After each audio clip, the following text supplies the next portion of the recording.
Gracias por la invitación. Es un gran honor para nosotros poder estar apoyando el mercado de acuacultura de la región de Venezuela, una parte importante en el mercado de las Américas para USEC. Voy rápidamente a hablarles acerca de la acuacultura sostenible, qué retos y qué oportunidades tenemos. Nuestra representación está aquí a través de este disclaimer, donde las opiniones que emitimos no necesariamente comprometen la opinión de USEC. Bueno, es imposible iniciar cualquier tipo de presentación sin tener que ver con esto. Definitivamente esta pandemia que estamos viviendo nos trajo incertidumbre y cambios, pero también trajo muchísimas oportunidades. Como ustedes observan, hay cambios, disrupciones en la cadena de suministro, hay un impacto en el flujo de los negocios, igualmente hay un cambio en los canales de comercialización. Es indudable que se redujo la demanda, pero también hay nuevos clientes. Y la economía se ha visto golpeada, igualmente esperamos recuperación para el 21.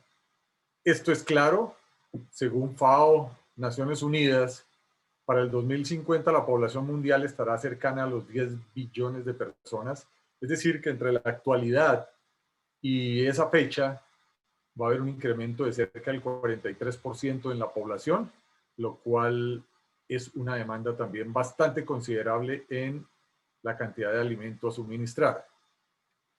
Miremos a través de esta organización, el We Forum ORG, que nos menciona qué está pasando con el comercio mundial. Entonces teníamos una expectativa de comportamiento en línea gris hasta el año 2009, cuando tuvimos una situación económica a nivel global que afectó y se hizo una reconsideración en esta curva de crecimiento, llevándose esta punteada amarilla, pero ahora a finales del 19 y todo lo que llevamos del 20, pues estamos con esta caída a raíz de la pandemia. Caída que está teniendo recuperación en algunos países, lenta, y en otros con una expectativa no tan, digámoslo así, tan optimista. Ustedes pueden ver aquí a mano derecha todas las opiniones que a diario escuchamos de cómo va a ser la recuperación. En verde la más optimista, en rojo no tan optimista, pero esa es la realidad y tenemos que verla tal y como es. La situación global va a llevar, según el Intrafish a través de Rabobank, a 2020 solamente la economía de China va a tener un crecimiento positivo, el resto del mundo lo va a tener negativo cercano al 4%. Y de ahí para adelante ustedes pueden observar cada uno de los países y continentes cómo se van a comportar. Por acá cerca tenemos a Brasil, donde el crecimiento va a ser cercano al 7% negativo de su economía, y lo cual pues va a impactar definitivamente todos los mercados. Sin embargo, la acuacultura ha estado creciendo y es la responsable de que este sector del seafood muestre cifras. Estamos analizando, según la FAO y otras entidades, del 90 al 2022, estimado un crecimiento del 2.1. Había un crecimiento bastante interesante, cercano al 8-10% en los 10 años anteriores. Sin embargo, a medida que la base se hace más alta, el crecimiento pues es más reducido, porcentualmente hablando. Pero si lo comparamos con el crecimiento de otras proteínas, estamos hablando del huevo con un crecimiento del 1.4 para el análisis de los 10 años entre el 18 y el 28. Para el caso de las capturas en el océano con una reducción del 0.1%, la acuacultura, como lo vimos ya en la gráfica anterior, con un crecimiento del 2.1%, la carne de res el 1.1%, el cerdo el 0.7%, la carne de pollo el 1.4 y el cordero 1.2. Es decir, la acuacultura representando acá un crecimiento bastante esperanzador en medio de esta incertidumbre que vivimos. Y aquí lo vemos en cada una de las especies que se cultivan principalmente. Esto es un reporte que hace la Global Aquaculture Alliance a través de su reunión anual del GOAL, donde reunió en esta ocasión de manera virtual a todos los integrantes de la acuacultura a nivel mundial, a quienes previamente ha encuestado y dicen que La producción total de camarón banamey y monodón a nivel global, de acuerdo con esta encuesta del GOAL, para el año 2020 se va a reducir, cercano al 10%, y va a tener un crecimiento con respecto al 20 para el 21, cercano al 8%. ¿Qué pasa en las Américas con el camarón? Igualmente se decrecerá alrededor del 0,5%, pero con una expectativa de crecimiento para el 21 del 3,2%. ¿Qué pasa con la tilapia a nivel global, a nivel mundial? Estamos hablando cercano a las 6 y algo de millones de toneladas y hay un decrecimiento, perdón, hay un crecimiento muy bajo del 0,8 para el 2020, pero del 3,8 para el 2021. Si observan, todas las especies hasta el momento muestran crecimiento. Miremos el pangasius, producido por Vietnam principalmente y hoy China, además de India, ayudando en esta producción global cercana a las 3 millones de toneladas con un decrecimiento del 6% para este año 20 y un crecimiento del 10% comparado con el año 20 para el año 2021. Sigue el crecimiento de las especies comerciales. El salmón del Atlántico, con una producción cercana a las 3 millones de toneladas, para el 2020 va a tener esta producción 3,6% de crecimiento, pero con grandes inconvenientes hoy a niveles de precio. No es la única, toda la industria está afectada, con un crecimiento del 1,3 para el 21 y cercano al 6% para el 22. Las carpas, si ustedes observan, mire la cantidad de carpa que se produce a nivel global. Más de 20 millones de toneladas, lo cual pues la hace la especie que más se produce. Son muchas carpas, pero se considera como el grupo carpas. Principalmente en Asia, donde las producen y las consumen. No va a tener un crecimiento el año 2020, solamente el 0,9% y se espera el 1,7%, pero sobre 20 millones, imagínense ustedes el crecimiento. Hay más de 2 millones de crecimiento de esas toneladas para este año y casi 3,5 para el próximo año. Eso es, si ustedes lo vieron, casi la misma producción que hay de pangasius. Todas las especies continúan creciendo. Pero en esta misma encuesta se pregunta a los productores, ¿cuál cree usted que ha sido el principal reto para la industria durante el año 2020? Y hablan del alimento, el costo por el alimento. Es decir, tenemos que trabajarle a eso porque es el principal porcentaje dentro del rubro de producción por acuicultura referido. Y en segundo lugar, se habla de la prevención de enfermedades y en tercer lugar, el precio del producto terminado. Pues eso es lo que estamos viendo. Si ustedes observan, las gráficas de la parte superior son precios. Aquí vemos el precio del salmón hacia abajo, el precio del camarón hacia abajo y las otras especies no muestran nada diferente a esto.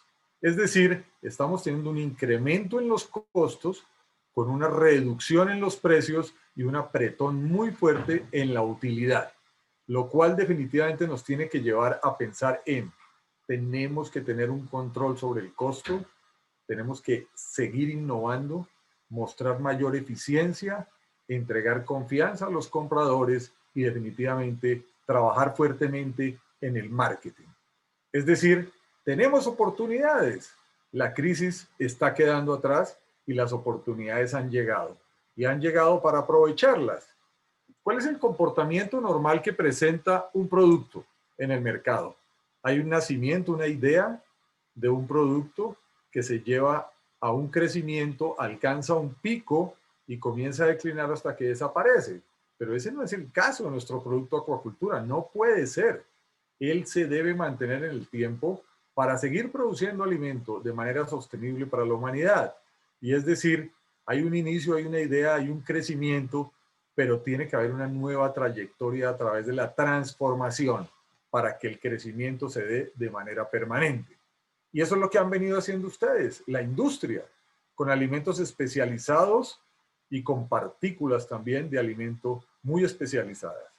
Trabajando siempre en la sostenibilidad, manejando los datos, importantísimo, con muchos retos. Imitadores del seafood en el mercado crecen día a día, hay restricciones tarifarias, hay problemas a nivel de sanidad en los cultivos y hay un reordenamiento que nos ha ocasionado esta pandemia. pero siempre buscando una eficiencia del cultivo, con estrategias de manejo, donde hay sistemas de cultivo multifase, el IPRS, el RAS, la recirculación simbiótica, la soya fermentada, los alimentadores acústicos de los cuales nos van a hablar hoy, y otros, así como las buenas prácticas de alimentación, el tratamiento de los suelos, los desperdicios sólidos, etc. Y no podemos dejar de lado la genética. La mejor genética debe ir acompañada de la mejor nutrición, el mejor manejo. Precios y costos de producción, ahí tenemos que enfocarnos en el control de ellos. Muy bien, entonces estas oportunidades principalmente nos presentan la bioseguridad para todos los que operamos en la acuicultura, para el propio cultivo, en donde nos va a generar una sostenibilidad, y el segundo punto importante es un control sobre los costos para buscar la eficiencia, ya sea en la producción de peces, en la producción de camarones, en la producción de moluscos, en la producción de algas. El comercio electrónico llegó, nuevos productos también, tecnología y automatización, producción para mercados locales, consolidación y, reitero, el manejo de la información, los datos. Estos son anuncios que a diario estamos viendo en las redes sociales de la acuicultura. Dice que gran empresa de cultivo de salmón elimina su proveedor del bono verde por cerca de 92 millones de dólares por una profunda preocupación por la deforestación.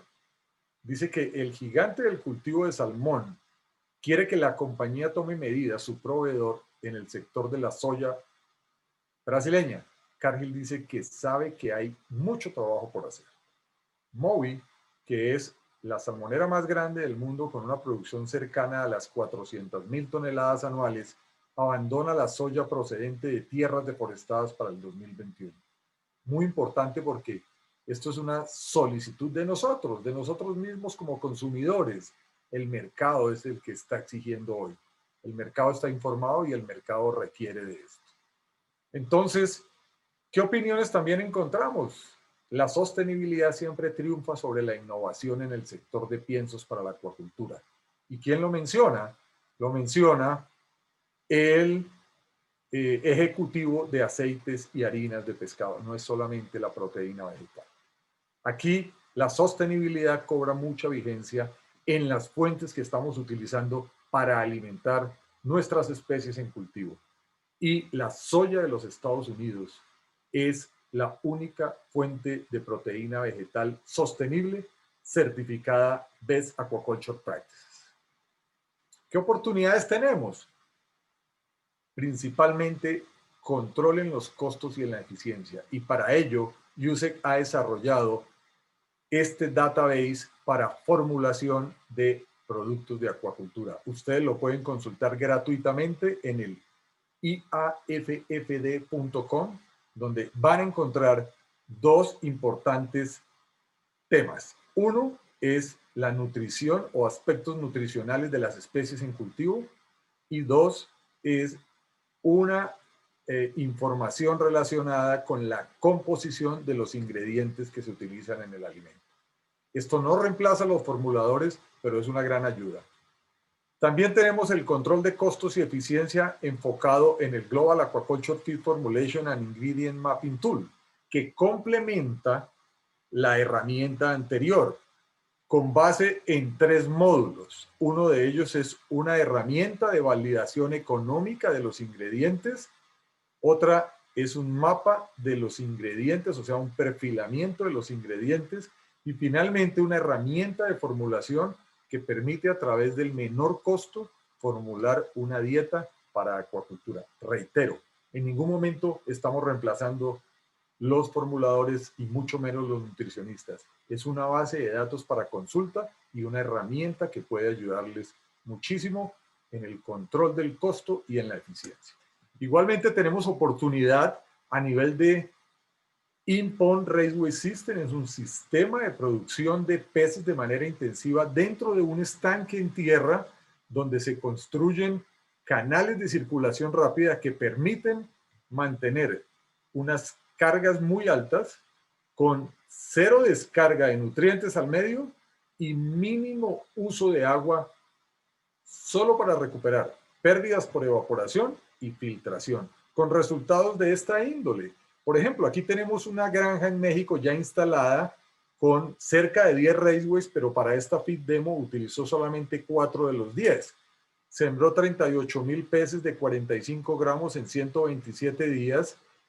Cosecharon peces de 531 gramos para una carga final de 60 kilogramos por metro cúbico, con una productividad del estanque de 140 toneladas por hectárea por año y una conversión alimenticia de 1.28. Es decir, una producción eficiente, rentable y, lo más importante, sostenible. Pero tenemos más. Asistencia técnica, que puede ser de forma virtual o presencial. Hoy la estamos haciendo de forma virtual. Y además, entrenamiento y capacitaciones con convenios establecidos en las universidades de los Estados Unidos, una de ellas donde el doctor Davis labora, la Universidad de Auburn, y la Universidad de Kansas State también. Muy bien, todo esto de la mano con una soya americana con una composición excepcional, un suministro consistente y confiable, trabajando siempre por la sostenibilidad y con mucha innovación detrás del buche. Por favor, les invito para que consulten estas dos páginas en internet, de tal manera que ustedes pueden encontrar todos los trabajos que el Consejo de Exportación de la Soya Americana ha desarrollado con la acuacultura. Y recuerden, trabajamos por la sostenibilidad porque no tenemos un plan B, no tenemos un planeta B. Miren esta gráfica de la derecha, donde definitivamente nos pone a pensar. Un análisis de cerca de 100 años nos muestra un cambio en temperatura de casi 1,5 a 2 grados centígrados. Y esto nos está afectando tremendamente para la vida del ser humano y para los proyectos de producción pecuaria establecidos a nivel mundial. Y más específicamente para la acuacultura. Miren lo que pasa a diario con huracanes, con ese incremento de la temperatura y demás. Señores y señoras, muchísimas gracias por su atención, muy amables, abiertos a preguntas que las vamos a hacer al final. Por favor, pónganlas en el chat, ahí las vamos a ir recopilando y al final tendremos la respuesta a todas sus inquietudes. Muchísimas gracias, Beli, muy amable también por la invitación. Aquí está la dirección de su servidor, muy amables por acompañarnos la tarde de hoy. Muchas gracias. Muchas gracias a ti, Jairo, por tu apoyo siempre en el área, en el sector acuícola, y pues tenemos mucho por hacer en lo que resta del año fiscal, porque ya nosotros hemos comenzado año fiscal a partir del 1 de octubre, entonces nosotros estamos iniciando ya año de actividad nuevo, entonces tenemos muchas cosas novedosas para ofrecerles que ya les mencionó en su presentación, Jairo. Los que deseen más información sobre todos estos programas, por favor comuníquense conmigo o con Jairo para ahondar un poquito más en detalle.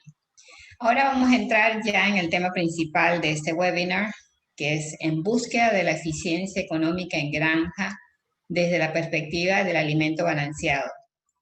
Tema importantísimo en toda producción animal, ya que más de un 60% del costo de producción está en el alimento.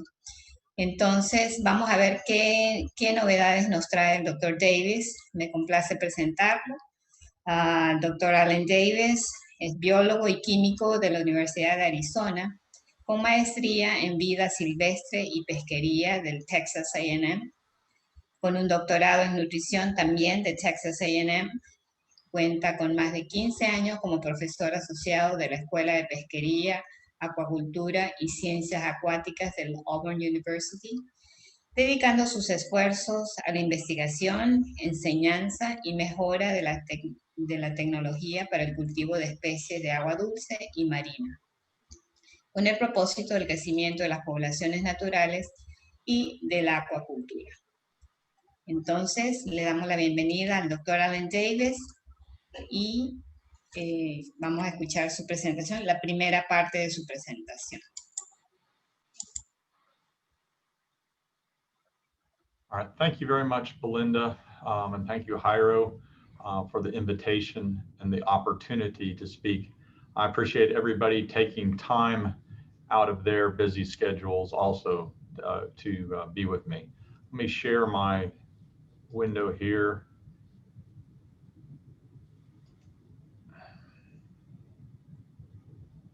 See if it's going to go. All right, hopefully you should be seeing my full screen now for my presentation. So what I want to do is just talk a little bit. Sí, I think Jairo has pretty much covered all these points, but just as a reminder, even though we're in a time where there's a little bit of problems right now with COVID, that aquaculture is really, growing fast. It's a very dynamic part of agriculture, and it's going to continue to grow. We are going to, continue to expand and continue to improve our production. But it doesn't matter really where you are in the world. It doesn't matter if you're in Asia or the Americas. Really, all aquaculture is going to continue to have pressures on efficiency. That's just business. We have to continue to improve our efficiencies at the farm. We also are going to have to maintain the quality of our product because the consumer continually will be demanding a better quality product. And then, of course, we also have to worry about resource allocation.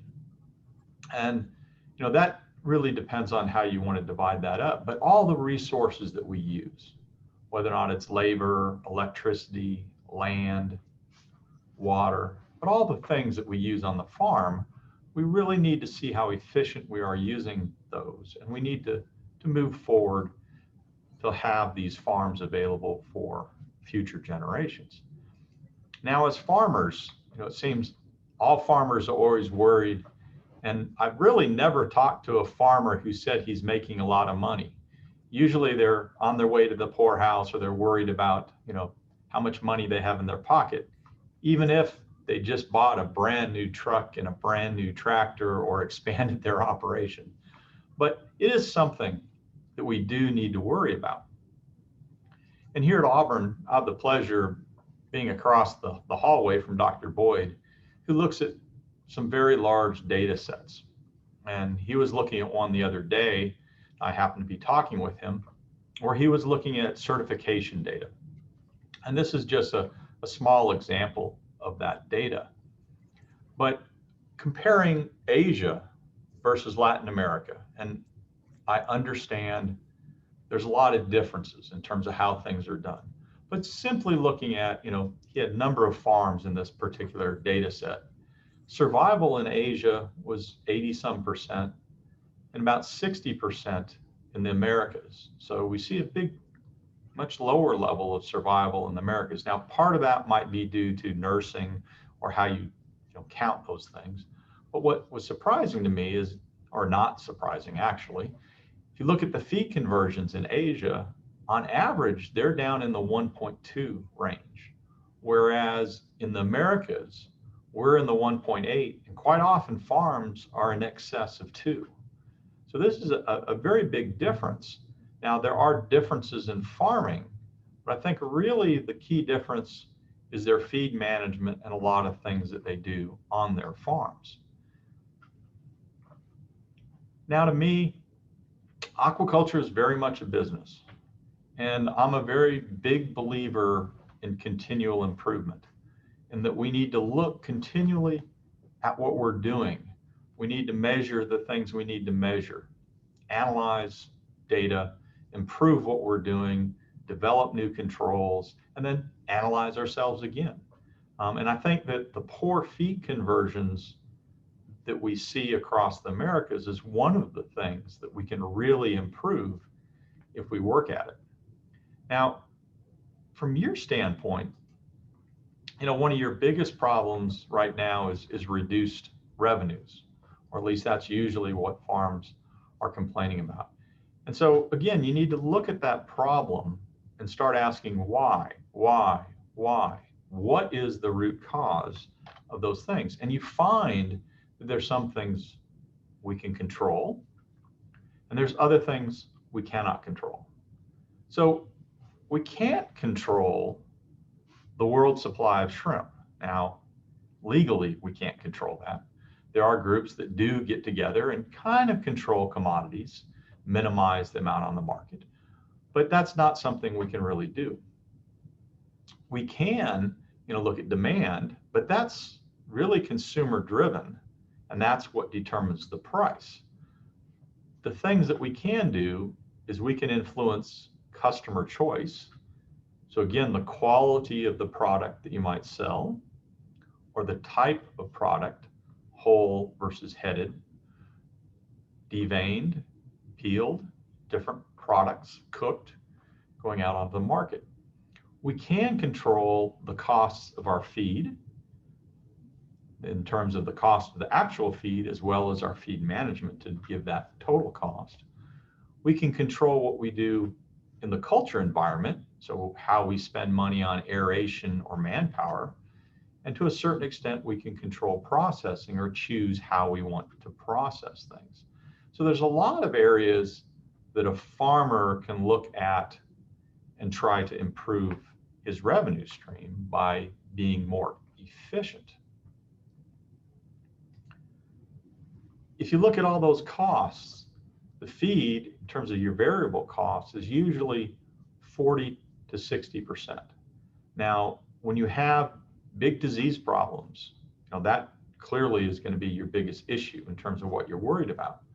But when you have diseases under reasonable control, the biggest problem you have is your inefficiencies in using feed. And quite often, farmers say, we need to cut the price of the feed. Well, I work with a lot of different feed mills, and I see a lot of different feed formulations. And yes, one of the objectives of the feed mill is to reduce the formulation cost. But if you really look at it, the reality is the farmer can receive more profits by properly managing the feed than the feed mill can save in a formulation change. So really, although the feed mill needs to make sure they're giving you the best cost-effective feed that they can, really the economics are on you to apply the feed and get the best economic return from it, because there's a lot more to gain or lose at the farm level than we can save in terms of feed formulations.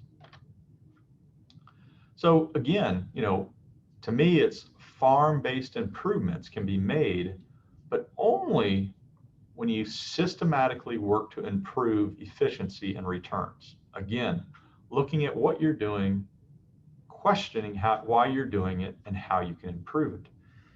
Now, I talk a lot about example from us, and I'm just going to show a little bit of that data. But if you look at some of the very early feed management work that we did, this example on our left is the quantity of feed going into the system.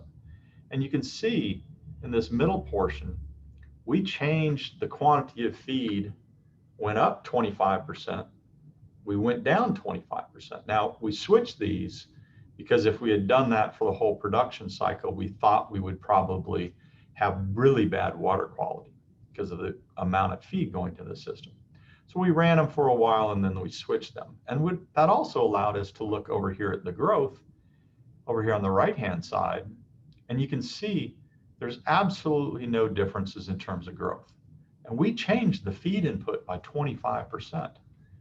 That pretty much just showed us that we're overfeeding. And the reality was that none of these feed managements were correct, and we needed to evaluate feed management. What we ended up doing is essentially going to that bottom line and cutting our feed conversions. Now, we've spent a lot of time doing lots of different experiments. A lot of times we're working in the background to look at our feed management. So this on the left is a very quick summary. It's just the averages from our research facility. But I came into the facility in 2000, and unfortunately the earliest data I could find is 2002. But this was typical production right here, about 4,000 kilos per hectare. And we would typically have a feed conversion of 2 to 1. And that was acceptable by the people managing the facility. It wasn't acceptable to me because the mathematics don't work out. We should have much better feed conversion. So we started working on feed management and feed conversions. And as you can see, we actually have dropped down below about 1.5 to 1 is where we're bouncing around in. And we actually improved our production because we had cleaner pond bottoms, better water quality, even though now we're actually loading a lot more feed into the system. But you can see for the past 15, 20 years, we've had very good feed conversions because we're continually working on it. Now, our production has gone up and down because of genetics, weather, year-to-year variation, but also we're doing different experiments. And so it's going to change depending on those experiments. But if you look at the right-hand side, this is examples of feed management that we tried. We tried very high levels of feed management when we're feeding 2 feedings per day.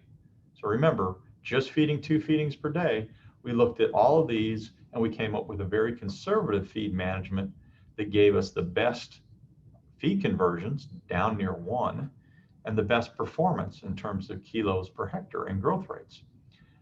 Well, about 5 years ago, we changed to automatic feeders, and I've indicated that here in the last series, 4 or 5 years of reporting. Before, when we were doing 2 feedings per day, we ran a 120-day production cycle to what we considered a marketable size animal. Now with the automatic feeders, we've gone to a 90-day production cycle. So our days to market are only 90 days, and we're actually producing more shrimp than we used to. And actually, a lot of times it's a bigger shrimp than we used to. And we cut our performance by 30 days. That's all due to changes in feed management, okay? Now, I'm sure there's genetic differences that have occurred, but it's us continually working to improve feed management. Now, we do that in the ponds and we do that in outdoor tanks. And I'm just showing this as an example of one of the trials that we did, of many, many trials to look at feed management.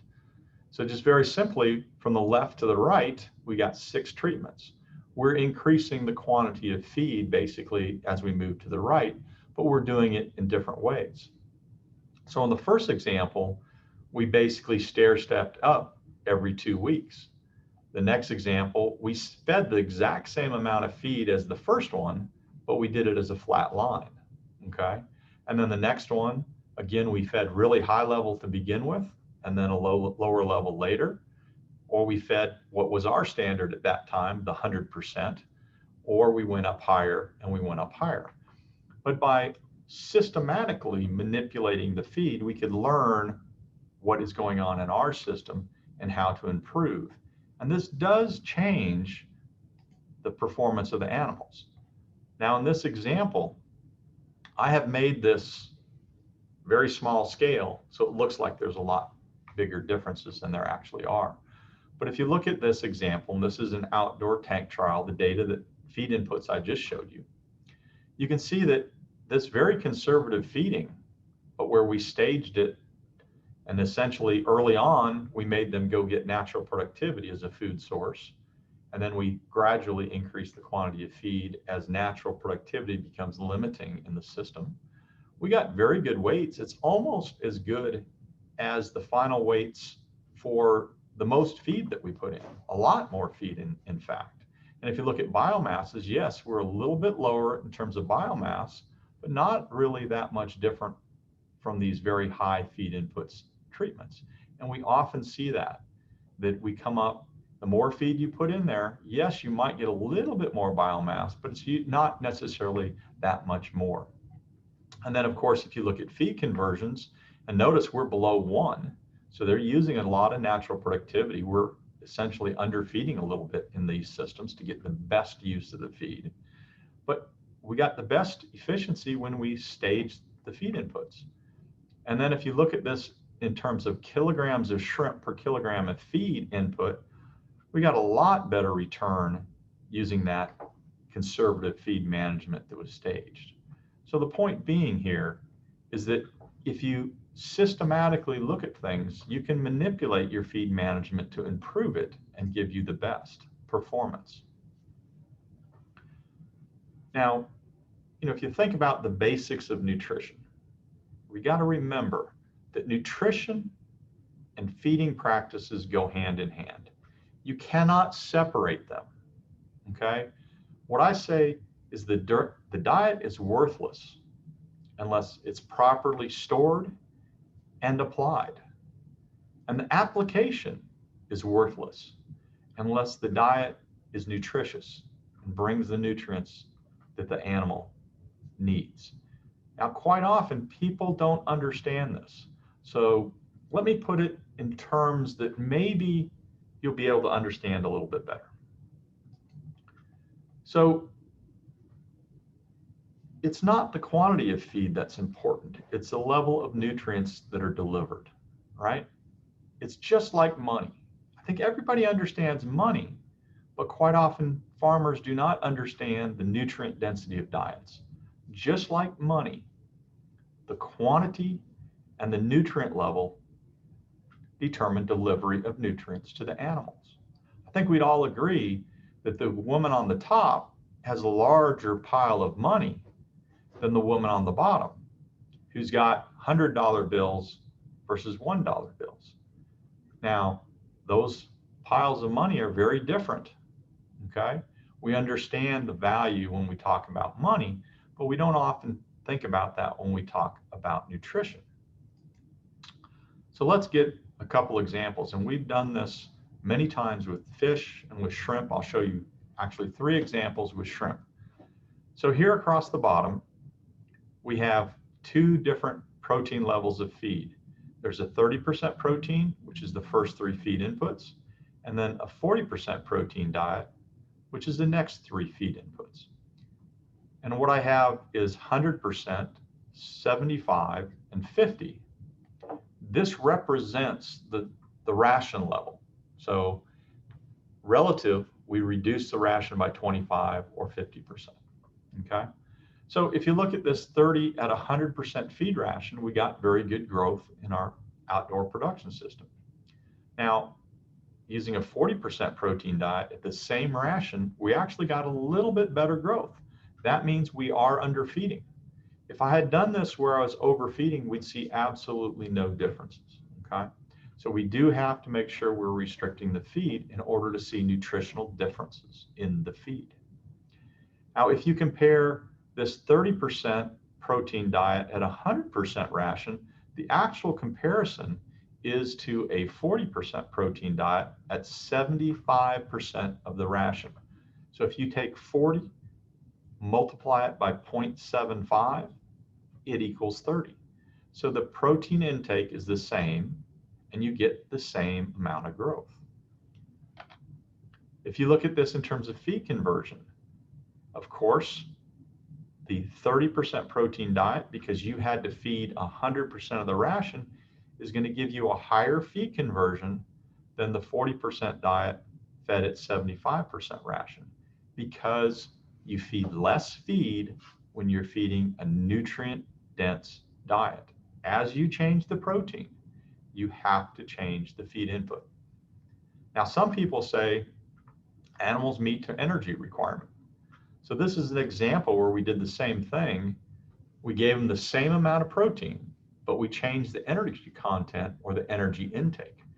And so again, we used a 30% protein diet at 100% ration or at 75% ration, but what we did is we fed them either as isoenergetic or we fed them as a ratio of energy to protein. So what happens is all of the animals got the same amount of protein, but we changed the level of energy intake that the animals had. And you can see there's absolutely no differences in growth, but of course, when you fed the lower ration, the 75%, you took the feed conversion and dropped it down. So we've done this several times, and if you look at a regression of energy or protein, there's a clear correlation to the growth of the shrimp to protein intake. So it's very simple. The amount of feed and the level of protein in the diet equals the intake. And as you increase intake, you're going to increase the growth rate up to a point. Now, remember, there's a maximum growth rate that any animal is going to have. Now, we've done this also in our outdoor ponds. So here's data from our ponds. So this is from our production ponds. This very last data is only 2 ponds, okay? And they were also stocked a little bit different times, so it's not a great comparison, but the first 3 are reasonable comparisons. So if you look at this 30 and 100, that's 30% protein diet and 100% or our standardized ration. We then fed the 30% protein diet at 75% of our standard ration. And if you look at the growth, it decreased. If you look at the yields, it decreased. And of course, the feed conversion survivals are pretty much the same. So when we fed the same amount of protein, which would be the 40% protein diet at 75% of the ration. So remember, 40 times 0.75 is equal to 30. We get the same weights. We got pretty much the same yield. It's not statistically different, the same feed conversion and the same survivals, okay? So again, this works out. We've seen this under production conditions. We've seen it in research conditions. So again, going back to nutrient density of the diet and feed management and putting this in terms that maybe we can all understand. You need to make sure that nutrient density and the delivery of the feed matches your growth rates. If you overfeed or over-deliver nutrients, you're not going to get any more growth out of the animals. You just cost yourself money and you've polluted the environment. The feed is no different than money. You don't simply put a pile of bills out to pay somebody. So here's my example. Maybe it's a good example, maybe it's a bad example. But I've got these pile of bills on the right-hand side, and you've got some employees that you need to pay. Well, each one of these piles of bills, there's 10 bills in each pile. So the pile of ones would be equal to $10. The pile of fives would equal $50. The pile of tens would be $100, and the pile of 20s would be $20. So you have an employee that you've promised to pay $50 for the job that they're doing. So the first employee comes in, what do? You just grab a pile of bills and you pay him. Well, if you grab the dollar bills, you just underpaid that employee, and he's not going to be real happy and is probably not going to do a very good job for you in the future. He might not even come back. Next employee comes in, so you grab another pile of bills. This case, it's the 5 bills. Well, that's $50. That's what you agreed to pay him. So he's happy. He's done your job. He's going to come back and continue working for you. Now the next employee comes in. You grab the pile of 10s, hand it to him. He's going to be really happy. Is he going to do a better job than he did before? Probably not. But you just overpaid him twice as much as you really needed to. Well, the next employee comes in and you grab the pile of 20s. You give him $200 for a $50 job. You just overpaid him 4 times. He's going to be really happy, but is he going to do more work for you? Probably not. The same thing happens with feed. You have to look at the nutrient density of the feed, which means we're usually talking about protein, and the quantity of feed that you feed. So if you change the protein, you should change the quantity. Otherwise, you're simply overpaying and not getting what you should get out of the feed. So again, you can also equate feed conversions to money, just to make this continue with this analogy.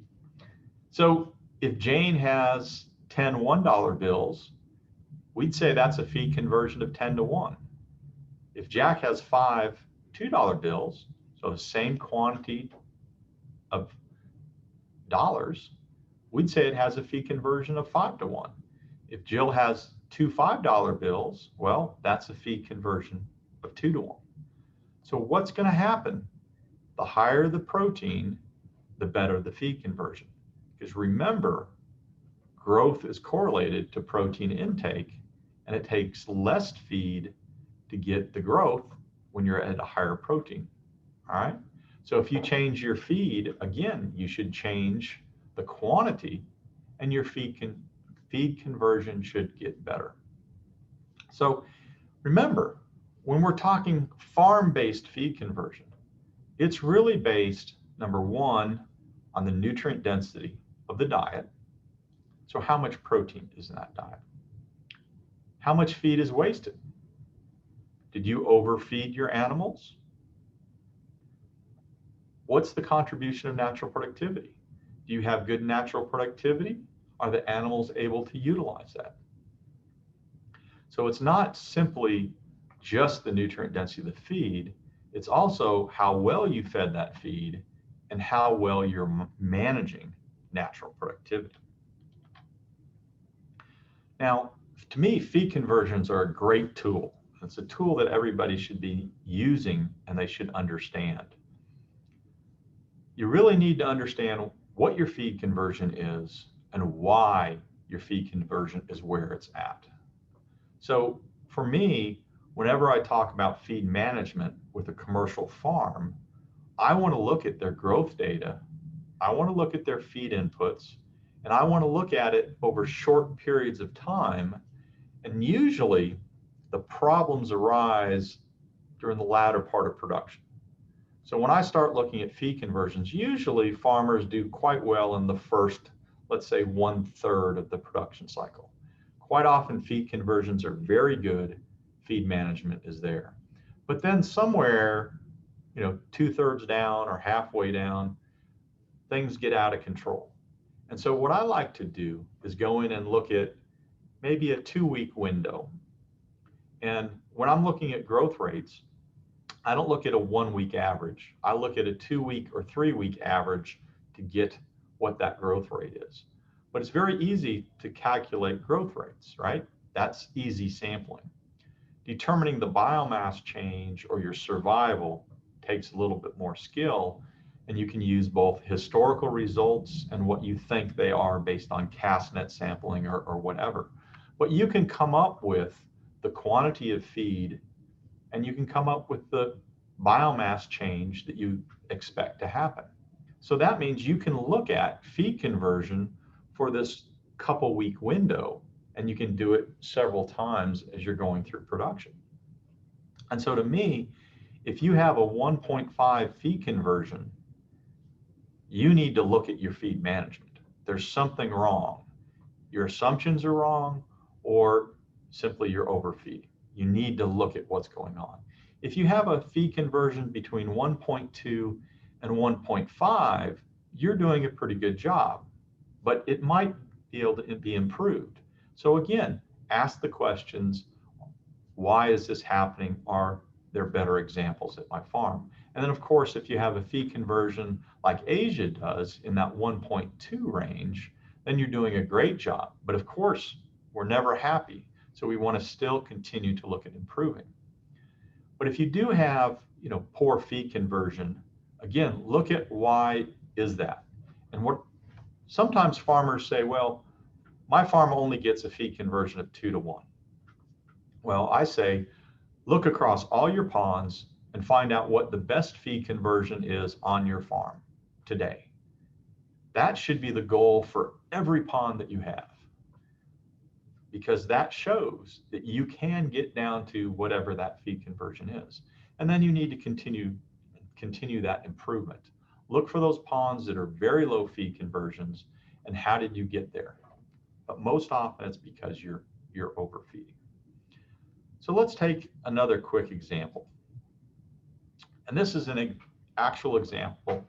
One of my friends asked this question and actually sent me the costs. So these are real costs from a single feed mill, and these are all diets designed for the same intensity, we'll say, of production. So these are all fairly equivalent diets. Quite often the farmer says, hey, maybe I chose this 28% protein feed. All right, this is actual costs from the feed mill for these feeds. Well, I want to reduce my costs, so I'm going to go to a 25% protein feed because that's going to reduce my cost, right? Well, not sure if that's a good choice or a bad choice. It depends. If you're overfeeding and your feed conversion is greater than 1.5, if you change your feed, you're probably not going to see a difference. So going to a lower protein diet or a cheaper feed would make sense. I mean, if I'm feeding these two young ladies on the picture that I've shown here, I certainly don't want to be feeding them steaks in such an overabundance of quantity or caviar, right? That'd be costing me way too much money. But hey, if I'm feeding hamburger, well, that's a very inexpensive, or maybe I just feed them pasta. But I'm overfeeding, so I want to make sure it's a low cost feed. Well, the problem I have with that is, why are you buying a cheap feed, or why are you throwing feed out the window and not using it? Why are you overfeeding these people? So if you're overfeeding, quite often if you change the quality of the feed, or if you change the nutrient density of the feed, you're not going to see a difference. And again, that reason is you're probably throwing money out the window because your feed management is not under control. Well, let's look at the actual cost of these feeds, okay? So again, Farmer Joe looks at these feeds and says, well, the 25% feed is the least costly. And I say, no, it's the most costly. So let's look at why I say it's the most costly. Remember, growth is determined by protein level of the diet. That's how we're getting our growth. So if you look at the cost per unit of protein, actually the cheap feed has the highest cost per unit of protein. So I'm paying a lot more for protein in the 25% protein feed as opposed to the 35% protein feed. So if you take the simplified version where I just think 100 kilos is 100 kilos, well, if I buy 100 kilos of the 25% protein, I bought 25 kilos of protein and the cost is $81. If I go buy 100 kilos of the 35% protein and just feed it without thinking, well, I bought 35 kilos of protein at a cost of $93. So you're right, the feed did end up costing me more money, but I didn't apply the feed properly. The proper application is I would only use 71.4 kilos of the 35% protein feed to get the 25 kilograms of protein that I fed using 100 kilos of this 25% protein diet. And that's only going to cost me $66.40. So that actually is a lot cheaper. So again, when we're properly applying the feed, when we have feed conversion under control, and we're actually feeding based on nutrient density, we're going to get the best economic returns from that feed when it's properly applied.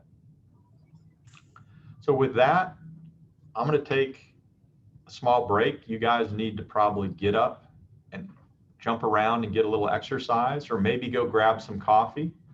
It is late at night, so go grab your coffee. I'll turn it back over to Belinda for a few minutes.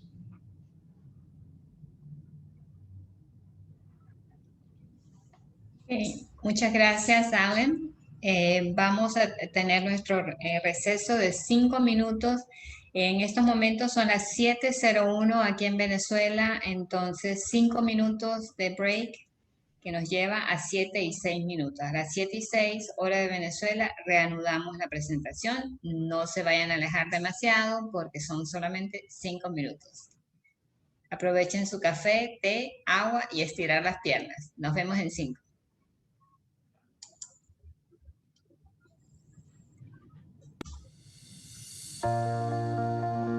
Soya en 60 segundos.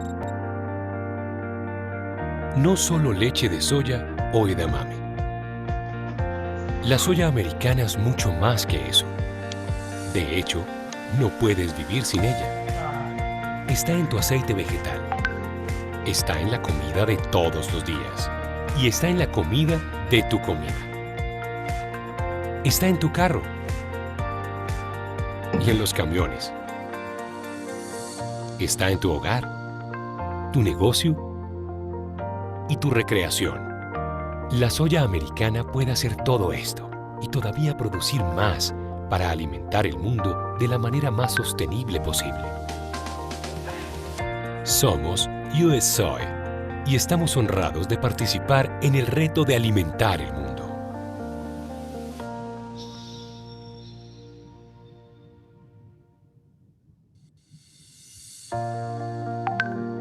Soya en 60 segundos.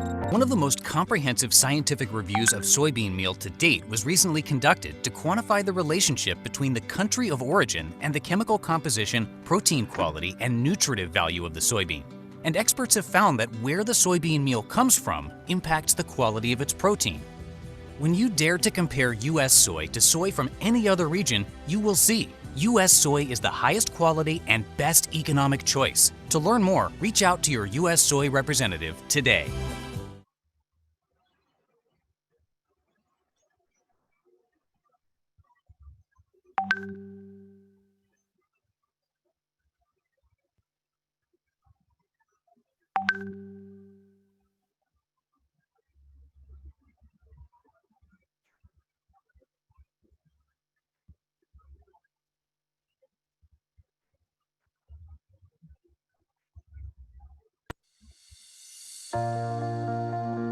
Soya en 60 segundos.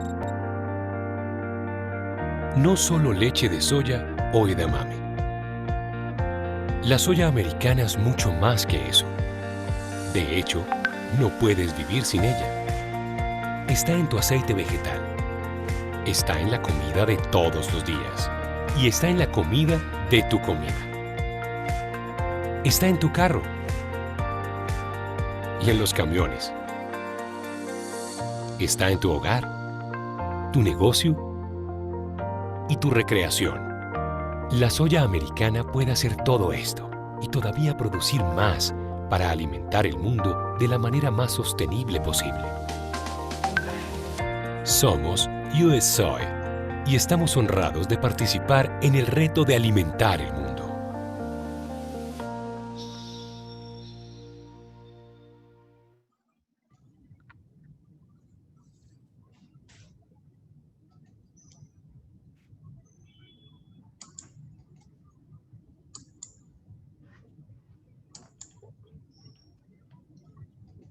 Okay, Alan, I think we're almost ready to start the second part of your presentation.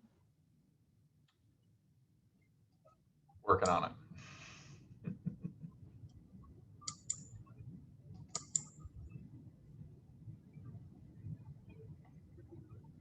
Ok, entonces ya casi estamos llegando a las 6:06, a las 7:06, que teníamos hora de retorno para... Sonó la alarma. 7:06, reanudamos entonces la presentación del Dr. Davis en su segunda parte. Gracias.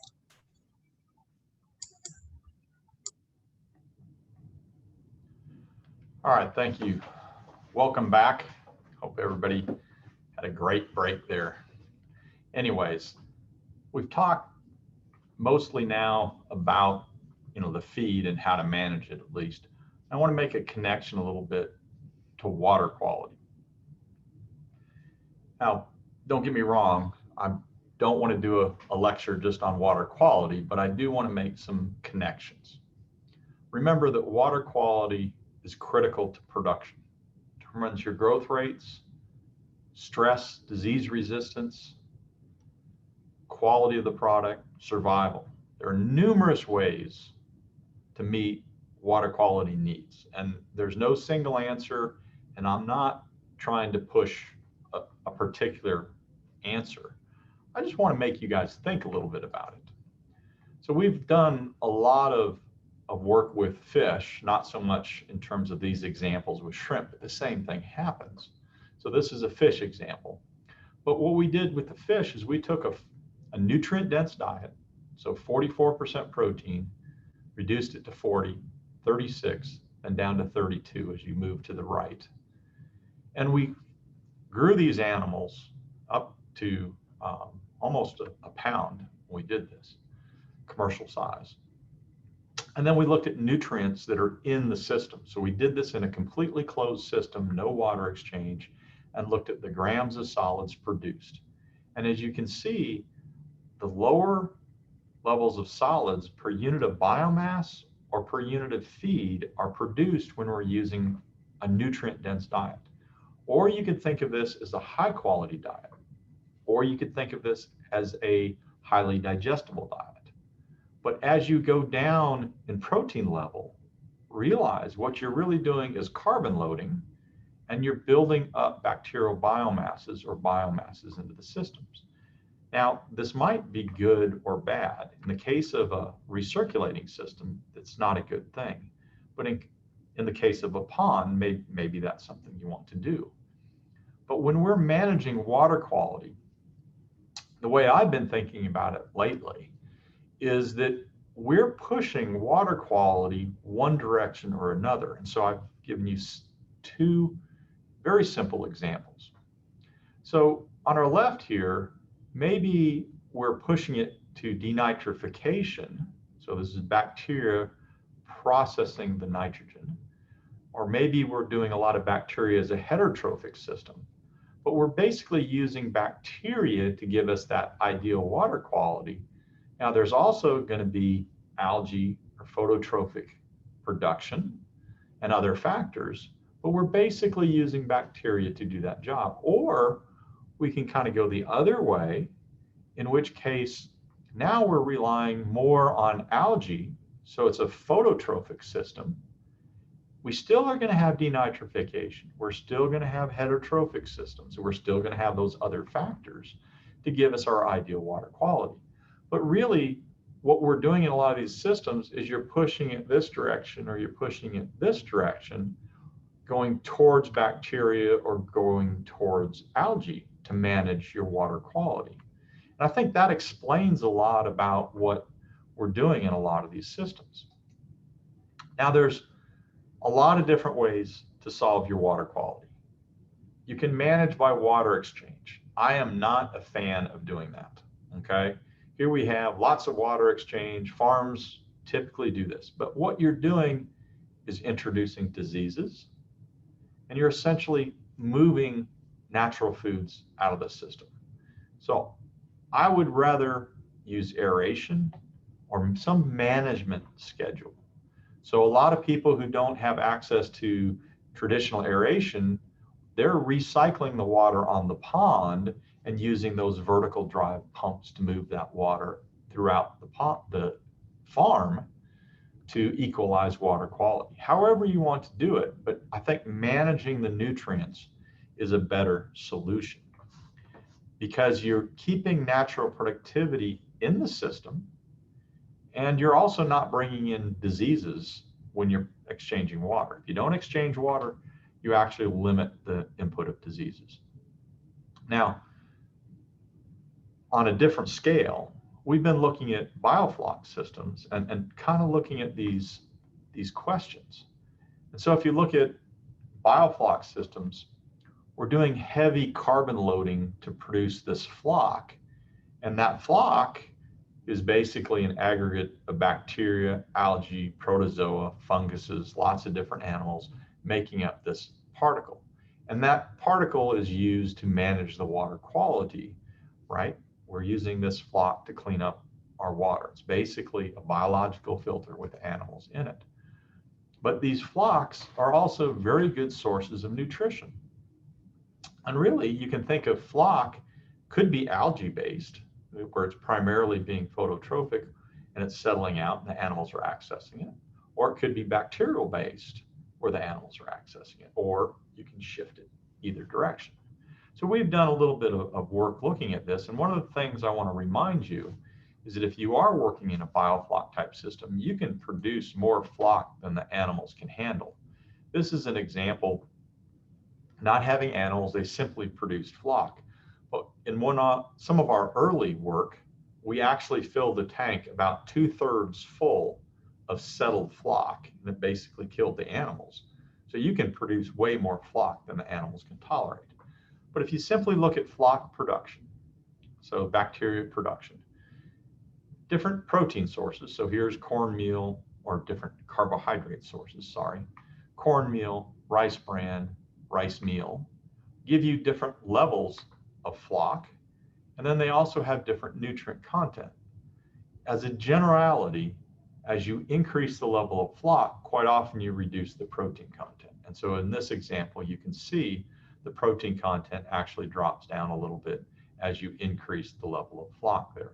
But bottom line is that different carbohydrate sources are going to produce different levels of flock and different nutritional content of that flock.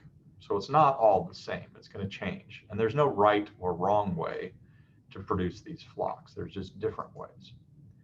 And if you look at how we talk about things, there's a lot of different aquaculture systems that are, in my opinion, these are biofloc systems essentially. We just brand how we manage water quality differently. So let's say we have extensive, semi-intensive, or intensive.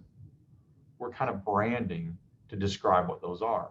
The same thing happens with these flock-based systems. So we have Belizean system, which are intensive biofloc type systems. We have some people calling them heterotrophic production systems, where they're adding a lot of carbon and pushing more towards heterotrophic bacteria. We have biofloc technologies, which really cover a lot of different ground, depending on who defines them. I use it to cover almost all of this. We have mixotrophic systems. Again, those are primarily bacteria and algae driven systems. Then we have symbiotic systems, which is essentially the same thing as a mixotrophic system. It's just a branding to give a presence to how you're managing. But there's lots and lots of different ways we talk about this. But really what we're talking about is how we manage water quality and push the system towards bacteria or to algae-based production systems. So we wanted to look at some of these under laboratory conditions because they're very popular in terms of production. It was very hard to look at this under pond systems, so we've been looking at in our biofloc intensive systems. But symbiotics is a very popular strategy these days. And again, to me, it's more branding than anything else. But typically we're talking a probiotic, a prebiotic, we're doing aerobic fermentation. So we're doing fermentation with aeration, and we're controlling the pH, and they're calling that symbiotics. So the concept incorporates a nutritional supplement, which is a combination of probiotics and prebiotics. It's usually done through fermentation, as I said, using some carbon source, and usually these are carbon protein sources. So there's a little bit of protein in there, maybe 8 or 10% protein, as opposed to a pure carbohydrate source, like cornstarch or molasses, okay? And then quite often they have a probiotic, and this is applied to pond-based systems. And you can see this being done in lots of different countries, either as, different names. This is an example of a slide David provided to me by David, who's a very big proponent of this style of management.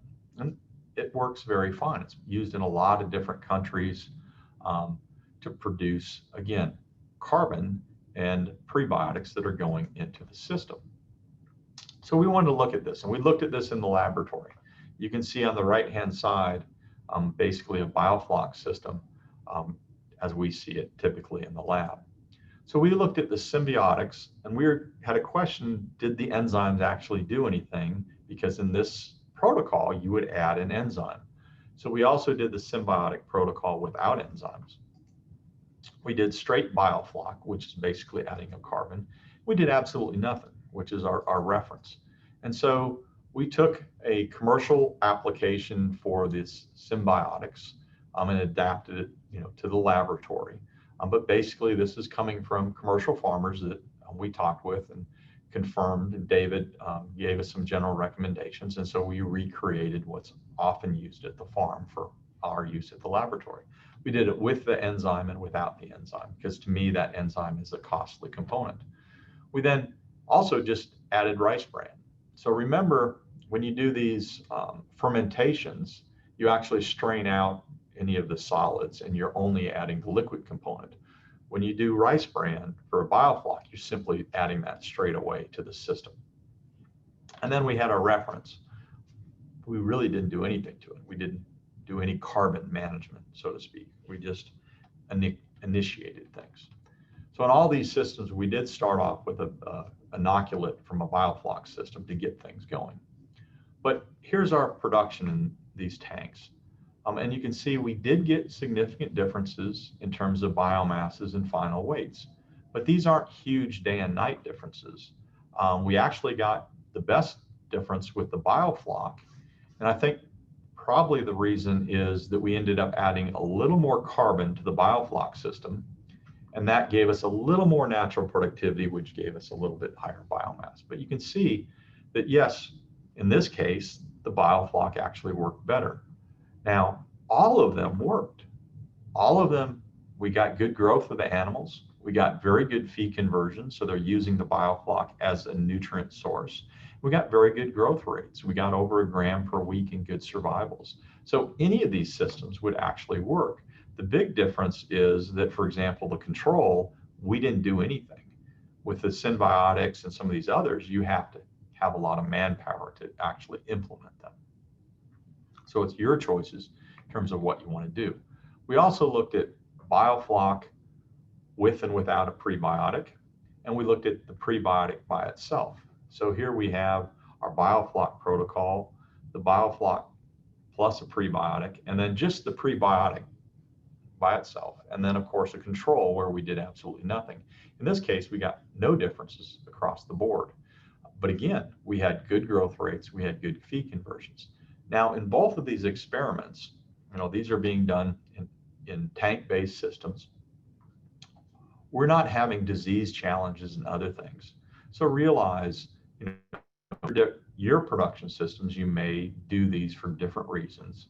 I'm not saying one is better than the other. I'm just pointing out that all of them seem to get the job done. Now, because of this interest in bioflocs and these intensive systems, we also look at feed management.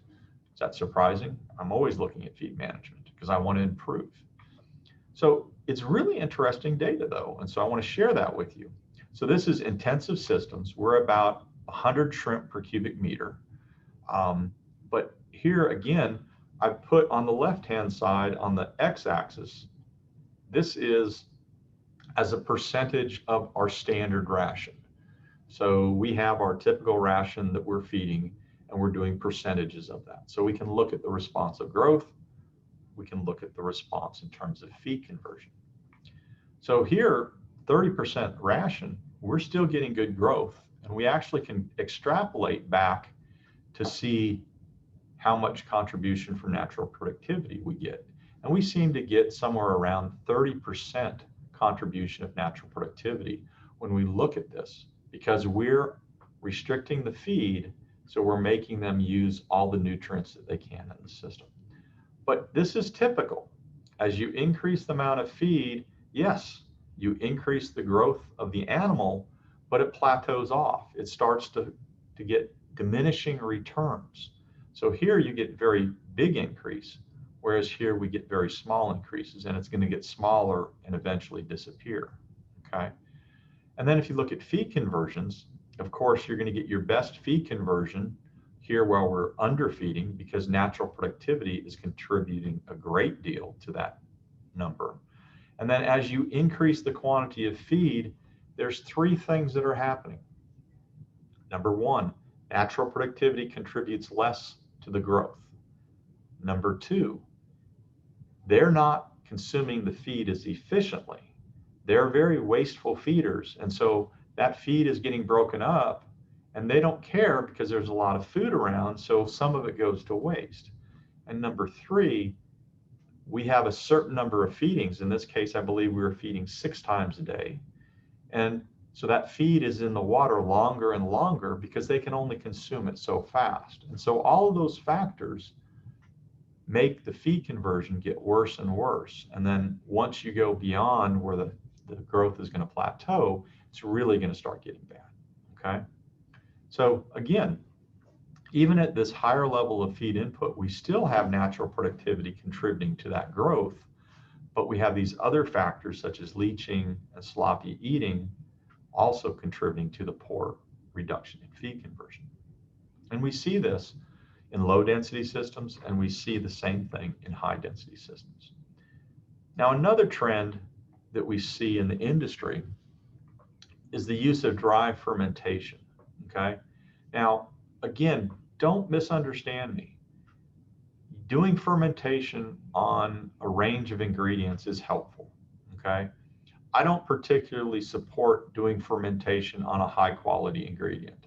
So for example, if you took our soy from the US and fermented it, yes, you will change it a little bit, but you're not going to change a huge amount of changes. If you take a bad quality ingredient and ferment it, you're going to get a higher improvement in nutritional value. In both cases, you're going to acidify the ingredient and you're going to create some fermentation products that may have advantages for disease resistance or reduction of anti-nutritional factors. There's a lot of advantages. So realize fermentation products do have a place, but they're going to cost you more than just regular solvent extracted soy. But what I want to talk about is the fact that some farmers are fermenting the soy and then they're using it as a feed replacement, okay?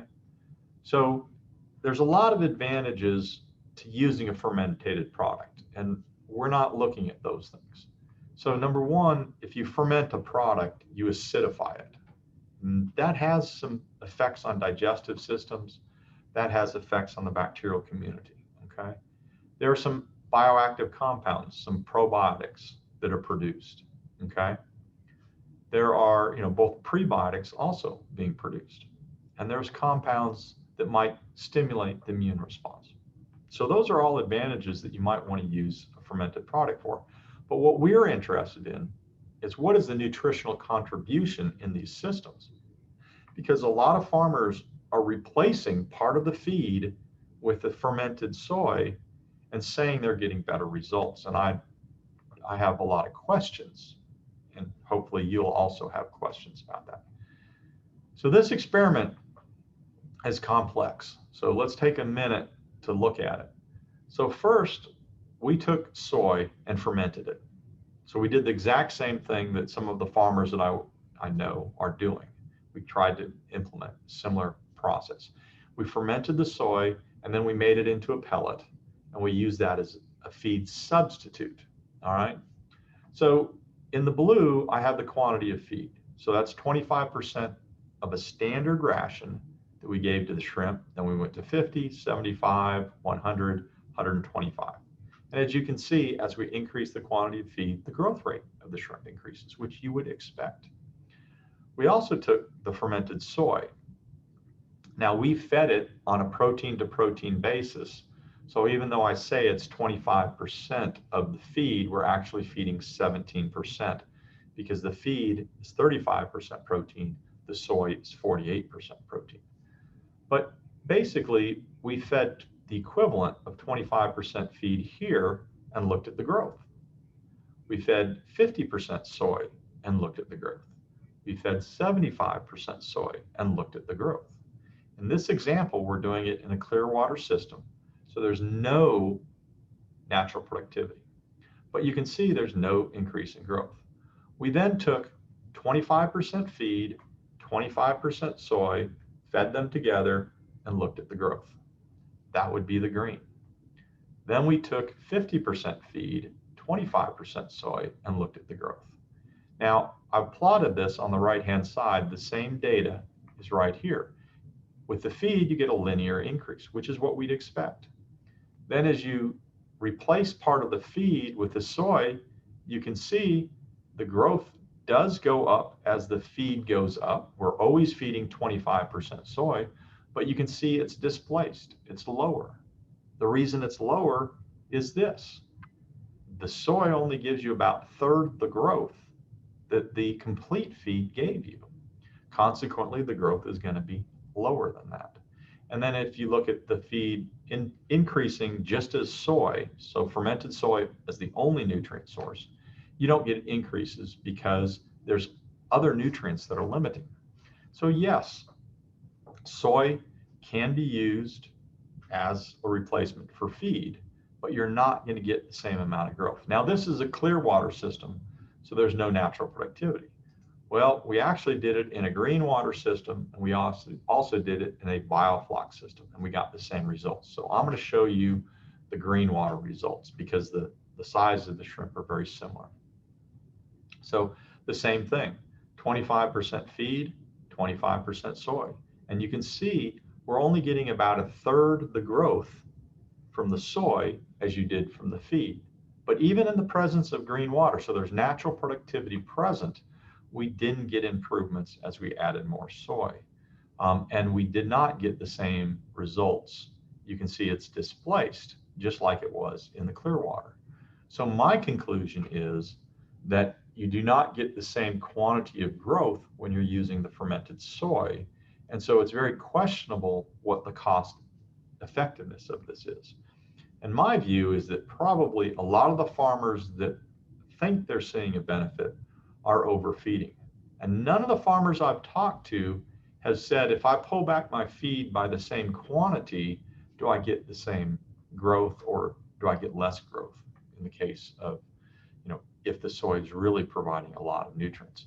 So from my perspective, and I'm just saying this is my perspective from this data we've seen in the lab, if you look at, some costs of feed, and these were the costs that I presented earlier, and I simply looked up, asked one of the feed mills what is the current cost of soy in the US, and it was 38 cents a kilogram.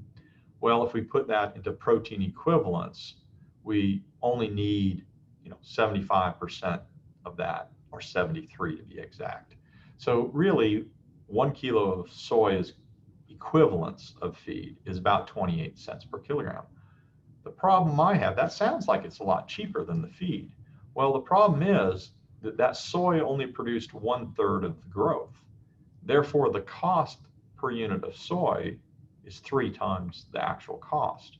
So if you take this cost and multiply it by 3, it's 84 cents per kilogram as an estimated cost. So would you rather pay 84 cents for 28% complete feed, or do you want to pay 84 cents for a fermented product for which there are very much limitations on the quantity that you can use? So to me, it really doesn't make sense.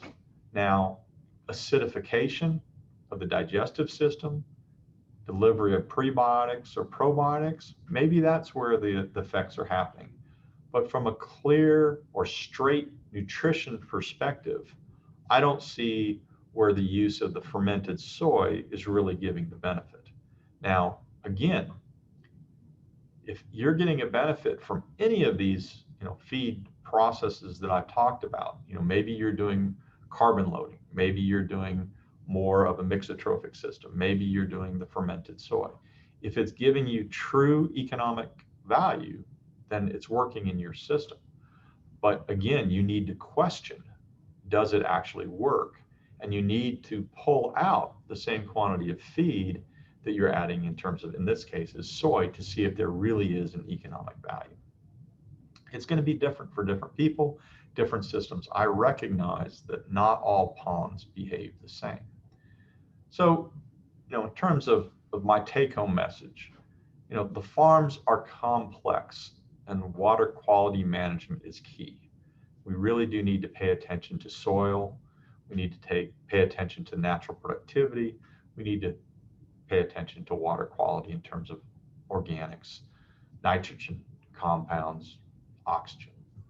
So whatever works, works, okay? We all use different resources, just use them widely. Carbon loading is a good way to shift natural productivity, but it's also an oxygen demand. So just remember that when you carbon load, so if you're adding a fermented product, what you're essentially doing is carbon loading your system. You're creating a bacterial community or feeding that community, and that does have an oxygen demand, okay? What it might be doing is balancing, if you have a lot of algae, you're going to get big swings in terms of your DO. But if you bring in some bacteria to use up some of the nutrients and your algae doesn't get so strong, you're going to have less shifts in that. You're not going to have the highs and lows. And that's what I think a lot of times we're doing. But it's still an oxygen demand that you have to meet. To me, feed management is a critical control point. If you're overfeeding, so if you're giving too much feed, any feed's going to work. It doesn't matter if you go up or down in protein content, you're going to see the same results. That's a good clue You know, if you change your feed management, or if you change the quality of the feed and you don't see a growth response, it's a good indication you're overfeeding, okay? If you're feeding properly, quality feed is going to provide you with the best results. And as I showed you earlier, using the proper amount of feed, you know, in terms of a higher nutrient density should give you the better economic returns, but you need to first make sure that feed management is under control. With that, I would like to recognize the fact that I have a large lab. It's not me that does all this work. I just get to take credit for it. But I have a very hardworking lab that's doing a lot of work. And as you can see them laying there while we're harvesting shrimp, they don't always work hard, but they deserve a little bit of rest once in a while. And with that, I open things up for questions. I will cut my screen share, so hopefully I can see what's going on.